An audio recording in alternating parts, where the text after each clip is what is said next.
حضور مولا کائنات سیدنا علی المرتضیٰ شیر خدا رضی اللہ تعالیٰ عنہ اہل بیت اطہار علیہم رضوان میں ایک عظیم شان کے مالک ہیں، امتیازی شان کے مالک ہیں۔ اللہ رب العزت کے ہاں اور اللہ تعالیٰ کے پیارے رسول صلی اللہ علیہ وسلم کے ہاں، آپ کی بارگاہ میں جو آپ کو غیر معمولی یعنی بہت شان والا مرتبہ اور رتبہ حاصل ہے، وہ یقیناً آپ کا طرہ امتیاز ہے، وہ آپ کی امتیازی شان ہے، امتیازی وصف ہے۔ اللہ رب العزت نے ولایت کا سرچشمہ اپنے حبیب کے صدقے آپ کی ذات کو بنایا ہے۔ آپ سرچشمہ ولایت ہیں۔ ہمارے صوفیاء نے لکھا ہے کہ آپ رضی اللہ تعالیٰ عنہ کی ولادت سے پہلے اور آپ سے پہلے جتنے بھی اولیاء کو ولایت ملی ہے وہ آپ کے وسیلے اور ذریعے سے ملی ہے۔ پچھلی امتوں میں بھی جتنے اولیاء ہوئے، اللہ رب العزت نے عالم ارواح میں حضور سیدنا علی المرتضیٰ شیر خدا رضی اللہ تعالیٰ عنہ کی روح مبارک کو وہ شان عطا کی ہے کہ آپ کے توسل اور آپ کے وسیلے سے ولایت پہلے بھی تقسیم ہوتی رہی اور اب بھی آپ کے در سے اور آپ کی اجازت سے ہی ولایت تقسیم ہوتی ہے۔ آپ جسے سند ولایت عطا فرمائیں اسے ہی اللہ تعالیٰ کی ولایت عطا ہوتی ہے۔ اسی کا نام ہے کہ من کنت مولاہ فعلی مولاہ، جس کا میں مولا ہوں اس کے علی مولا ہیں۔ آج کے اس مختصر درس میں حضور مولا کائنات رضی اللہ تعالیٰ عنہ کی قرآن شریف سے جو نسبت ہے، اللہ کے کلام قرآن سے جو نسبت اور تعلق ہے، اس حوالے سے چند احادیث ذکر کی جائیں گی۔ حدیث صحیح ہے، حضرت سیدنا ابو ذر غفاری رضی اللہ تعالیٰ عنہ کے آپ کے غلام جناب ابو ثابت سے روایت ہے، اور وہ سیدہ ام المؤمنین حضرت سیدہ ام سلمہ رضی اللہ تعالیٰ عنہ سے روایت کرتے ہیں کہ آپ ارشاد فرماتی ہیں، سیدہ ام المؤمنین سیدہ ام سلمہ رضی اللہ تعالیٰ عنہ ارشاد فرماتی ہیں کہ میں نے نبی اکرم سرور دو عالم رحمت عالم صلی اللہ علیہ وسلم کو یہ ارشاد فرماتے ہوئے سنا، علی مع القرآن والقرآن مع علی، کہ جناب علی المرتضیٰ یہ قرآن کے ساتھ ہیں اور قرآن جناب علی المرتضیٰ کے ساتھ ہے۔ یہ معیت حضور نے دو طرفہ ارشاد فرمائی، یعنی یوں بھی ہو سکتا تھا علی مع القرآن کہ جناب علی المرتضیٰ قرآن کے ساتھ ہیں، تو بھی معیت یعنی ساتھ ہونا سمجھ میں آتا، لیکن آپ صلی اللہ علیہ وسلم نے دو طرفہ معیت کو بیان فرمایا، دونوں طرف سے معیت کا ذکر کیا۔ حالانکہ یوں کہا جائے عربی زبان میں کہ زید مع عمر یا امر مع زید، تو ایک ہی جملہ کافی ہوتا ہے۔ زید مع عمر، زید عمر کے ساتھ ہے، تو ظاہر ہے جب زید عمر کے ساتھ ہے تو عمر بھی زید کے ساتھ ہوگا۔ لیکن جہاں یہ ارشاد نبوی علی صاحبہ الصلاۃ والسلام قابل توجہ ہے، ارشاد فرمائے کہ علی مع القرآن، جناب علی المرتضیٰ قرآن کے ساتھ ہیں، والقرآن مع علی، اور قرآن عظیم قرآن شریف وہ جناب علی المرتضیٰ کے ساتھ ہے۔ تو اس میں تاکید ہے، دوہری معیت کے بیان کرنے میں تاکید ہے، آپ کی شان کو مؤکد انداز میں ارشاد فرمانا مقصود ہے۔ مطلب یہ ہو گیا کہ جناب علی مرتضیٰ شیر خدا رضی اللہ تعالیٰ عنہ کی شان یہ ہے کہ آپ قرآن یعنی اللہ کے کلام جو حق ہے، آپ حق کے ساتھ ہیں اور حق آپ کے ساتھ ہے۔ حق آپ سے جدا نہیں ہو سکتا، نہ آپ حق سے جدا ہو سکتے ہیں۔ قرآن اللہ کا کلام ہے، اللہ کی صفت ہے۔ قرآن اللہ کا کلام ہے اور اللہ کا کلام اللہ کی صفت ہے۔ تو اللہ رب العزت کی صفات کا ظہور وہ اللہ کے کلام سے ہوتا ہے۔ قرآن شریف اللہ کا کلام ہے، اللہ تعالیٰ کی صفات کو بیان کرتا ہے، اللہ تعالیٰ کی شانوں کا اظہار کرتا ہے۔ جناب علی المرتضیٰ شیر خدا رضی اللہ تعالیٰ عنہ کو بارگاہ ربوبیت میں، اللہ کی بارگاہ میں ولایت اور مولا ہونے، ولایت اور دوستی کا وہ شرف ملا ہے کہ اللہ تعالیٰ کے صفات کے رنگوں میں اللہ تعالیٰ نے آپ کی ذات کو رنگ دیا ہے۔ اللہ تعالیٰ نے اپنی صفات کے رنگوں میں، اپنی صفتوں کے رنگوں میں آپ کو رنگ دیا ہے اور ولایت کا اتنا بڑا رتبہ دیا ہے کہ آپ کے بعد، نہ آپ سے پہلے نہ آپ کے بعد،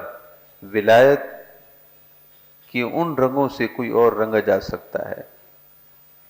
اللہ تعالیٰ نے ولایت کے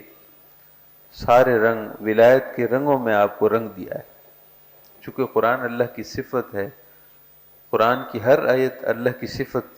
اللہ تعالیٰ کی شان اور صفت کا ظہور ہے، صفات کا ظہور ہے۔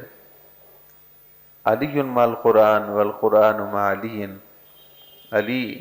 جناب علی المرتضیٰ قرآن کے ساتھ ہیں، یعنی اللہ تعالیٰ کی صفات کے رنگ میں رنگے ہوئے ہیں۔ والقرآن مع علی، اور قرآن جناب علی المرتضیٰ کے ساتھ ہے۔ حدیث پاک یہاں تک مکمل نہیں ہوتی، بلکہ اسی حدیث میں اگلا حصہ یہ ہے، لن يتفرقا حتى يردا على الحوض، اور یہ دونوں کبھی جدا نہیں ہوں گے۔ جناب علی مرتضیٰ اور قرآن کی معیت، یہ معیت کچھ وقت تک کے لیے نہیں ہے، یہ معیت چند برسوں، چند سالوں کے لیے نہیں ہے، زمانوں کے ساتھ مقید نہیں ہے۔ یہ معیت ان دونوں کی، اللہ کے کلام قرآن کی اور جناب علی مرتضیٰ جو مولائے کائنات ہیں اور اللہ تعالیٰ کی ولایت کے رنگوں میں رنگے ہوئے ہیں، ان کی سنگت، ان کی معیت یہ ہمیشہ رہنے والی ہے۔ حتیٰ یردا علی الحوض، حتیٰ کہ حوض کوثر پر یہ دونوں میرے پاس آئیں گے، حوض کوثر پر یہ دونوں میرے ساتھ آئیں گے۔ یاد رہے کہ قرآن شریف اللہ کا کلام ہے اور اس کی معنویت حضور کی ذات میں ہے۔ اس کی معنویت کا مطلب یہ ہے کہ قرآن شریف میں جو جملہ احکامات ہیں، اگر اس کو ظاہری شکل و صورت میں ایسی شخصیت دیکھنی ہو کہ وہ جملہ احکامات انہوں نے اپنی ذات میں، اپنے کردار میں سمو لیے ہوں، تو یہ معنویت کہلاتی ہے۔ رسول اکرم صلی اللہ علیہ وسلم کی ذات اطہر، یہ قرآن شریف کی معنویت کو حضور اپنی ذات اور کردار میں سموئے ہوئے ہیں۔ جیسے کہ حدیث پاک میں ہے، سیدہ ام المؤمنین عائشہ صدیقہ رضی اللہ تعالیٰ عنہ سے پوچھا گیا کہ حضور کا خلق، حضور کا کردار کیسا تھا، حضور کے اخلاق حسنہ کو بیان کیجئے اے ام المؤمنین عائشہ صدیقہ رضی اللہ عنہ، حضور کے اخلاق عالیہ کو بیان کیجئے۔ تو آپ نے دو جملوں میں، ایک جملے میں اور دو لفظوں میں بات ارشاد فرما دی کہ خلقہ خلق القرآن، یا خلقہ القرآن، او کما قالت رضی اللہ تعالیٰ نے ارشاد فرمائے کہ حضور کا اخلاق دیکھنا ہو یا حضور کے اخلاق کے بارے میں اگر جاننا ہو تو اللہ کا کلام قرآن یہ حضور کا اخلاق ہے، اللہ کا کلام یہ حضور کا اخلاق ہے۔ تو قرآن شریف کی معنویت سب سے زیادہ تو آپ صلی اللہ علیہ وسلم ہی کی ذات میں ہے، اور آپ کے بعد اس کی معنویت جناب علی مرتضیٰ کی کردار میں، آپ کی شجاعت میں، آپ کی عبادت میں، آپ کے تقوی اور پرہیزگاری میں، آپ کے اللہ کی راہ میں صدقہ و خیرات کرنے سے، اللہ تعالیٰ کی راہ میں ایثار اور قربانی سے، اللہ تعالیٰ کی رضا کے لیے اپنے جان سے، اپنے مال سے صدقہ و خیرات کرنے سے ظاہر ہوتی ہے۔ حضرت سیدنا عبداللہ ابن عباس رضی اللہ تعالیٰ عنہما سے روایت ہے، یہ آپ صلی اللہ علیہ وسلم کے چچا زاد بھائی ہیں، حضرت عبداللہ ابن عباس سیدنا عباس رضی اللہ تعالیٰ عنہ کے صاحبزادے ہیں، جلیل القدر صحابی ہیں، حضور کے چچا زاد بھائی بھی ہیں، اور قرآن شریف کی تفسیر میں جن صحابہ کرام کو دسترس حاصل تھی، یعنی وہ دیگر صحابہ سے جدا اور نمایاں مقام رکھتے تھے، ان میں سیدنا عبداللہ ابن عباس رضی اللہ تعالیٰ عنہما سر فہرست صحابی ہیں۔ ان کو مفسر صحابہ کرام میں سر فہرست گنا جاتا ہے، یعنی قرآن شریف کے علوم کے معارف حضور کے صدقے اور وسیلے سے سیدنا عبداللہ ابن عباس رضی اللہ تعالیٰ عنہما کو وافر عطا ہوئے، قرآن کا فیضان آپ کو وافر ملا۔ اب ظاہر ہے آپ کی بات ویسے صحابی ہونے کی حیثیت سے بھی اہمیت رکھتی ہے، اور پھر یہ زاویہ نگاہ بھی دیکھیے کہ آپ قرآن شریف کے علم پر دسترس رکھتے ہیں، قرآن کی تفسیر کا آپ کو گہرا علم ہے جو حضور کی ذات سے عطا ہوا، سو آپ کی رائے میں اور زیادہ وزن پیدا ہو جاتا ہے۔ آپ فرماتے ہیں کہ نزلت فی علی 300 آیہ، کہ جناب علی مرتضیٰ کی شان میں قرآن شریف کی 300 آیات نازل ہوئیں۔ آپ فرماتے ہیں قرآن شریف کی 300 آیات وہ سیدنا علی مرتضیٰ شیر خدا کی شان میں نازل ہوئیں۔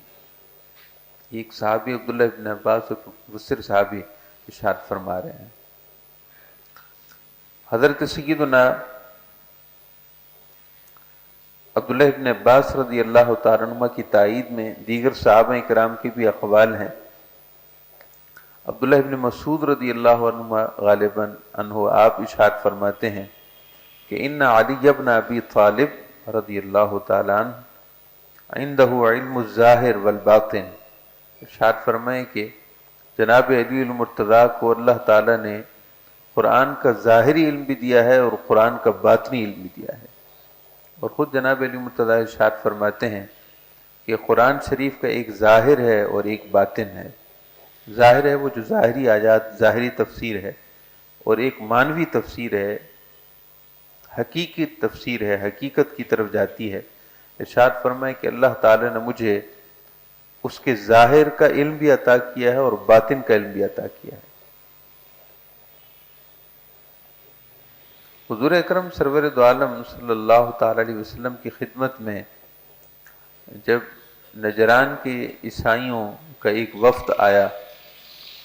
اور انہوں نے آپ سے آ کر سیدنا عیسیٰ روح اللہ علی نبینا وعلیہ الصلوۃ والسلام کے بارے میں بحث و مباحثہ چھیڑ دیا، بحث و مباحثہ کرنے لگے، آپ نے انہیں سمجھایا کہ وہ اللہ تعالیٰ کے برگزیدہ رسول ہیں، ان کی شان بہت بڑی ہے، انہیں اللہ تعالیٰ نے روح القدس کی نعمت عطا فرمائی ہے، وہ روح اللہ کے مبارک لقب سے ملقب ہیں، وہ کلمت اللہ ہیں، روح اللہ ہیں، ان کی شان بڑی ہے۔ وہ کہنے لگے کہ نہیں، وہ تو اللہ تعالیٰ کے بیٹے ہیں معاذ اللہ، اور اس طرح کی دیگر تفصیلات انہوں نے چھیڑ دیں۔ نبی اکرم صلی اللہ تعالی علیہ وسلم نے انہیں سمجھایا، جب ان سے کوئی بات، کوئی دلیل، کوئی بات نہ بنی تو کہنے لگے آپ ہم سے مباہلہ کر لیں، ہم آپ کی بات ماننے کو تیار نہیں، مباہلہ کر لیں، یعنی آپ ہمارے خلاف دعائے ضرر کریں اور ہم آپ کے خلاف دعائے ضرر کریں معاذ اللہ، اور اللہ تعالیٰ سے عرض کریں کہ اللہ جو حق پر ہو اسے ظاہر کر دے، اور جو حق پر نہ ہو، ناحق ہو، اے اللہ اس کا نتیجہ ہمیں دکھا، یعنی ظاہری طور پر ہمیں نظر آئے کہ حق پر کون ہے۔ ایک دوسرے کے خلاف حق کے اس بات کے لیے دعائے ضرر کرنے کو مباہلہ کہتے ہیں۔ جب انہوں نے یہ بات کی تو اس سے قبل کہ آپ صلی اللہ علیہ وسلم کوئی جواب عطا فرماتے، اللہ تعالیٰ نے قرآن کی آیتیں نازل فرما دی، یعنی اللہ تعالیٰ کی ذات کو جلال آیا۔ ہو سکتا تھا کہ آپ صلی اللہ علیہ وسلم انہیں مزید سمجھاتے، لیکن جب انہوں نے اس طرح کی گستاخ آمیز بات کی کہ ہم مباہلہ کر لیں کہ اللہ کے ہاتھ پر کون ہے، قرآن کی آیتیں نازل ہو گئیں۔ اے پیارے حبیب، آپ ان سے ارشاد فرما دیں کہ اگر تمہیں مباہلہ ہی کرنا ہے تو کر لو، ندعو ابناءنا وابناءکم ونساءنا ونساءکم وانفسنا وانفسکم، جاؤ تم بھی اپنا کنبہ خاندان لے کر آ جاؤ، اپنے بیٹے، گھر کی مستورات، اور خود بھی آ جاؤ، اور اے پیارے حبیب آپ بھی ان کے تقابل میں تشریف لے جائیں۔ نبی اکرم سرور دو عالم صلی اللہ علیہ وسلم انہیں ان کا مباہلہ کا چیلنج قبول فرماتے ہوئے گھر تشریف لائے۔ سیدنا امام حسن مجتبیٰ کو اپنے ساتھ لیا، سیدنا امام حسین کو اپنی گود میں لیا، سیدنا علی مرتضیٰ شیر خدا رضی اللہ تعالیٰ عنہ کو اپنے ساتھ لیا، اپنے پیچھے، اور سیدہ کائنات بھی آپ صلی اللہ تعالی علیہ وسلم کے پیچھے پیچھے تھیں۔ ان چاروں افراد کو حضور نے لیا اور عرض گزار ہوئے، اللہم ہؤلاء اہل بیتی، اے اللہ یہ میرے اہل بیت ہیں۔ تو قرآن کی آیت جس میں ندعو ابناءنا وابناءکم، اے پیارے حبیب آپ ان کا مباہلہ کا چیلنج قبول کیجئے، ان سے کہیے کہ اپنے بیٹوں کو لے آئیں مباہلے کے لیے، دعا کرنے کے لیے۔ ایک دوسرے کے خلاف دعائے ضرر کرنے کا تمہارا مباہلہ اور چیلنج ہے، تو لے آؤ اپنے بیٹوں کو، اپنے گھر کی مستورات کو، تاکہ تم بھی دعا کرو اور ہم بھی دعا کریں کہ اس کی دعا قبول ہوتی ہے۔ اب آپ صلی اللہ تعالی علیہ وسلم کا سیدنا علی مرتضیٰ شیر خدا رضی اللہ تعالیٰ عنہ کو ساتھ لینا آپ کی بہت بڑی شان پر دلالت کرتی ہے، کیونکہ انفسنا کا مطلب ہوتا ہے اپنا آپ، اپنی ذات، اپنا آپ۔ تو آپ صلی اللہ علیہ وسلم نے ابناءنا میں حسنین کریمین شامل ہیں، ونساءنا کے لفظ نساء کا مطلب خواتین ہے، اور ان لفظوں میں سیدہ کائنات کی بھی وضاحت ہے، ان کی بھی تصریح ہے، مگر جناب علی مرتضیٰ کو حضور صلی اللہ علیہ وسلم نے انفسنا یعنی اپنے آپ میں شامل کر کے تشریف لائے۔ آپ سمجھ رہے ہیں اس بات کو کہ حدیث پاک آپ صلی اللہ علیہ وسلم نے جو لفظ ان سے ارشاد فرمایا وہ قرآن کی آیتیں ہیں کہ ندعو ابناءنا وابناءکم، جاؤ تم اپنے بیٹے لے آؤ، ہم اپنے بیٹوں کو لاتے ہیں۔ تو حسنین کریمین حضور کے بیٹی کے بیٹے ہیں اور حضور کے بیٹے ہیں، کہ حضور انہیں اپنے بیٹا ہی ارشاد فرماتے تھے اپنائیت کی وجہ سے۔ وَنِسَاءَنَا وَنِسَاءَكُمْ، تم اپنی مستورات کو لے آؤ، ہم اپنی مستورات کو لے آتے ہیں۔ تو وَنِسَاءَكُمْ میں سیدہ کائنات بالکل واضح ہیں، وَأَنفُسَنَا وَأَنفُسَكُمْ، اور تم خود آ جاؤ ہم بھی خود آ جاتے ہیں۔ تو انفسنا میں جناب علی المرتضیٰ کو حضور نے اپنے ساتھ شامل کر لیا، اپنے ساتھ شامل کر لیا۔ انفسنا میں حضور خود تو ہیں ہی، مگر جناب علی المرتضیٰ کو انفسنا میں اپنے ساتھ شامل کیا۔ یہ حضور کی بارگاہ میں جناب علی المرتضیٰ کی ایک مائیت والی اور آپ کی ذات میں فنائیت والی شان تھی کہ آپ صلی اللہ علیہ وسلم نے گاہے بگاہے کئی مواقع پر آپ کی اخوت کو، آپ کی اپنی ذات کے ساتھ اخوت کو بیان کیا۔ غزوہ تبوک کے موقع پر آپ صلی اللہ علیہ وسلم نے جناب علی مرتضیٰ سے ارشاد فرمایا کہ مدینہ طیبہ میں رہنے والی خواتین اور مستورات کی حفاظت کے لیے آپ یہیں رہیں، آپ ساتھ نہ چلیں، غزوہ تبوک جہاد کے لیے آپ ساتھ نہ آئیں۔ تو آپ رونا شروع ہو گئے، زاروں قطار رونے لگے، کیونکہ آپ کو اللہ کی راہ میں جہاد کرنے سے محبت تھی۔ تبھی آپ اپنے صاحبزادوں کی ولادت پر یکے بعد دیگرے ان کے لیے حرب نام تجویز کر رہے تھے، جس کے معنی جنگ اور جہاد کے ہیں۔ تو آپ کو جہاد سے، اللہ کی راہ میں اپنے جسم پر زخم کھانے سے محبت تھی۔ ایک موقع پر آپ نے ارشاد فرمایا کہ مجھے سب سے زیادہ پسند یہ ہے کہ روزہ ہو اور سخت گرمی ہو اور مجھے سخت پیاس لگی ہو، یہ مجھے بہت پسند ہے۔ تو غزوہ تبوک کے موقع پر حضور نے جب انہیں اجازت عطا نہ فرمائی تو یہ رونے لگے، عرض کی یا رسول اللہ صلی اللہ علیہ وسلم، آپ مجھے بچوں اور خواتین میں چھوڑے جا رہے ہیں۔ ارشاد فرمائے کہ آپ پریشان نہ ہوں، آپ کا میری بارگاہ میں آپ کی محبت اور آپ کا تعلق یہ ہے کہ جو سیدنا موسیٰ کلیم اللہ علیہ الصلوۃ والسلام کے ساتھ ان کے سگے بھائی سیدنا ہارون علیہ السلام کو جو اخوت اور جو تعلق حاصل تھا، آپ کو بھی میری بارگاہ میں وہی تعلق حاصل ہے۔ حالانکہ وہ اخوت نسبی اخوت تھی، یعنی سگے بھائی تھے۔ جناب ہارون علیہ السلام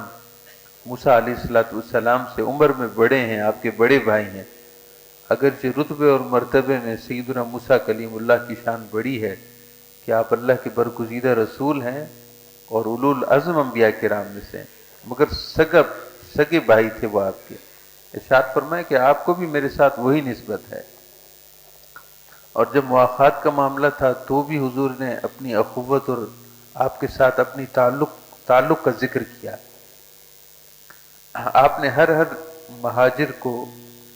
ایک ایک انصاری صحابی کے ساتھ اخوت کے رشتے میں جوڑا اور فرمایا کہ آج سے آپ دونوں بھائی ہیں۔ جب مواخات کا سلسلہ تکمیل کو پہنچا، مکمل ہو گیا، تو جناب علی مرتضیٰ رضی اللہ تعالیٰ عنہ درد و الم سے رونے لگے۔ ارشاد فرمائے کہ آپ کیوں روتے ہیں؟ عرض کیا رسول اللہ صلی اللہ علیہ وسلم، میں اس مواخات کے رشتے میں منسلک نہ ہونے کی وجہ سے رو رہا ہوں کہ آپ نے اس مبارک سلسلے میں ہر صحابی کو جوڑ دیا ہے، مگر مجھے کسی کے ساتھ نہیں جوڑا، مجھے کسی صحابی انصاری صحابی کے ساتھ نہیں جوڑا۔